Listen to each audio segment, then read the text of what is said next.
આજે ફરી એક વખત કોઈની જિંદગી બદલવા માટે આવ્યો છું અમદાવાદના એક હોસ્પિટલની અંદર, જ્યાં એક 7 વર્ષનું એક એવું બાળક છે જેને આજથી લગભગ 1.5 મહિના પહેલાં ધાબા પરથી પતંગ ચગાવતા પડી ગયો હતો અને ખૂબ ગંભીર ઈજાઓ પહોંચી હતી.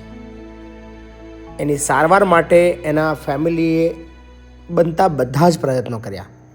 એમના દાગીના વેચી દીધા, એમની પાસે જે પણ વેચવા લાયક હતું એ બધું વેચી દીધું, વ્યાજેથી પૈસા લીધા, એના આડોશ પડોશવાળા લોકો પણ ખૂબ મદદ કરી, પણ એ પૈસા પૂરતા ના હતા.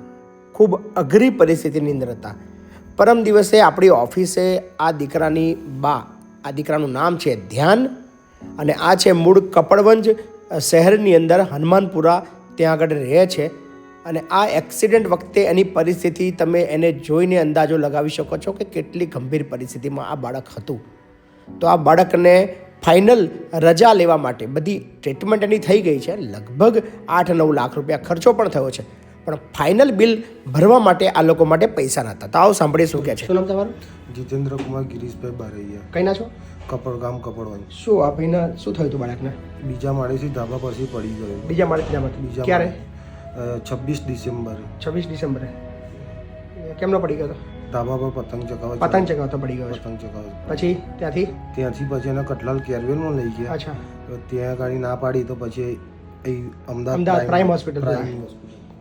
સો આ બાળક છે જે 26 ડિસેમ્બરે પડી ગયો હતો. 26 ડિસેમ્બર. અને કેટલો ખર્ચો આવ્યો હતો? ટોટલ ખર્ચો કેટલો થયો? ખર્ચો હજુ ગણો ને, પણ 8-9 લાખ 9 લાખ રૂપિયા જેવો ખર્ચો થઈ ગયો છે. સો બાળક ખૂબ અઘરી પરિસ્થિતિમાં હતું, પણ હવે સારું થઈ ગયું છે. અને પરમ દિવસે આપણી ઓફિસે એમનો બા આવ્યા હતા. કોણ? તમારા મમ્મી આવ્યા હતા? મારા મમ્મી આવેલા, મારા બેન હતા અને અમારા પડોશી છે એ આવ્યા હતા. તો શું તકલીફ શું હતી તમારે મોકલ્યા હતા અમારે ત્યાં? અમારા પૈસાની તકલીફ પડી ગયેલી, તેના માટે મોકલેલા. કેટલું બિલ બાકી હતું? છેલ્લું બિલ બાકી હતું 1,02,000. તો 1,02,000 બાકી હતું. સો જ્યારે આપણી મદદે આવ્યા ત્યારે આપણે નક્કી કર્યું કે 1,02,000 રૂપિયા આપણા સોશિયલ મીડિયાના માધ્યમથી આપણે આપી દઈએ.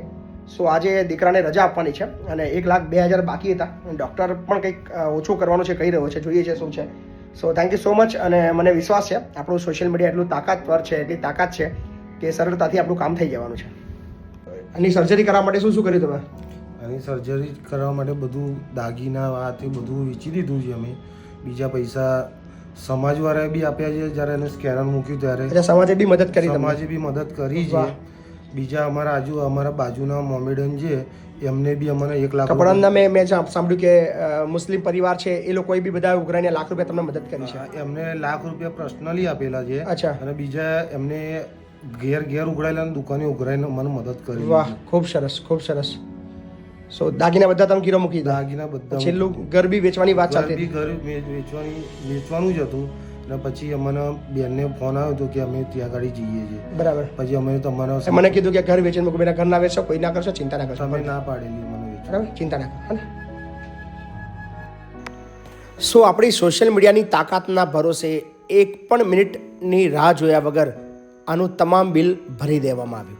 અને મજાની વસ્તુ પણ એ છે કે આ હોસ્પિટલની અંદર ટોટલ બિલ બાકી નીકળ્યું હતું આપણું લગભગ 1,36,000 રૂપિયા. પણ ડૉક્ટર સાહેબે 90,000 રૂપિયા જેટલી માતબર રકમ માફ કરી દીધી. અને એ બદલ હું પ્રાઇમ હોસ્પિટલ અમદાવાદ જે નવા નરોડા ખાતે આવેલી છે તો એમનો આભાર માનું છું. Thank you so much doctor સાહેબ કે તમે પણ માનવતા દાખવી. 90,000 જેટલી બિલ માફ કરી. સો ફાઇનલી કમ્પ્લીટ થઈ ગયું છે. અને ડૉક્ટર સાહેબનો બી આભાર માનું છું, પ્રાઇમ હોસ્પિટલ અમદાવાદ, જેમને લગભગ 90,000 રૂપિયા જેટલા માફ કર્યા છે. 1,36,000 જેવું બિલ થયું હતું અને આપણે ફક્ત ભરવાના આવ્યા છે નિયર અબાઉટ 45,000ની આસપાસ. So thank you so much doctor સાહેબ. અને 45,000ની જવાબદારી આપણા સોશિયલ મીડિયાના લોકોને આપું છું, કારણ કે આ બાળકને 3 દિવસથી રજા લેવી હતી, પણ પરિસ્થિતિ ગંભીરના લીધે અટક્યું હતું. પણ હવે પૂરું થઈ ગયું છે અને બાળક આજે ઘરે જઈ રહ્યો છે. Thank you so much.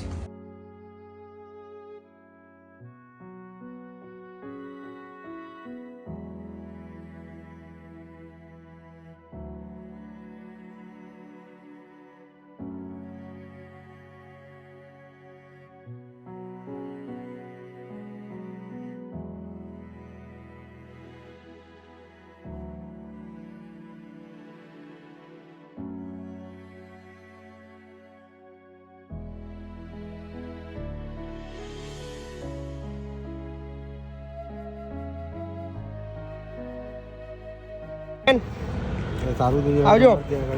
હવે રડશો નહીં. હવે તો પતી ગયો, રડો છો શું કરવા?